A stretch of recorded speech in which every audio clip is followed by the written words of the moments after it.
ஏசப்பா ஒரு மனுஷனை விடுதலை ஆக்கினால் அதுக்கு பேர் தெரியுமா? மெய்யான விடுதலை. இன்னைக்கு தன்னுடைய கட்டின மனைவியை ஒரு நாள் அவங்க கூட வாழ்றதுக்கு ஏங்குற எத்தனையோ கைதி இருக்கிறாங்க. எத்தனையோ பேர் வெளிநாட்டில் வேலை, இங்கே வேலை ரீதியாக பிஸியாக இருக்கிறாங்க. எத்தனையோ பேர் குடிச்சு ரோட்டில் இருக்கிறாங்க.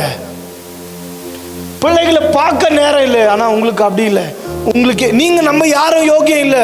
அதுவும் சொல்லிடுறேன்னா, நம்ம யாரும் சரியில்லை, சரியானவர் நமக்குள்ள வந்துட்டார். இன்னைக்கு நான் மனைவியோட, என் கணவரோட, என் பிள்ளைகளோட, எத்தனையோ பேருக்கு தன் பசங்களுடைய வயசு தெரியாது, என்ன படிக்கிறாங்க, எங்கே போகிறான், கஞ்சா அடிக்கிறானா, சிகரெட் பண்ணுற, ஒன்றுமே தெரியாது. ஆனால் நீங்கள் சொல்லுங்கள் பார்க்கலாம். ஒருவேளை அவங்க ஏதாவது உலக ரீதியான சின்ன சின்ன விஷயத்தில் போனாலும், சின்ன சின்ன விஷயத்தில் போக மாட்டாங்க.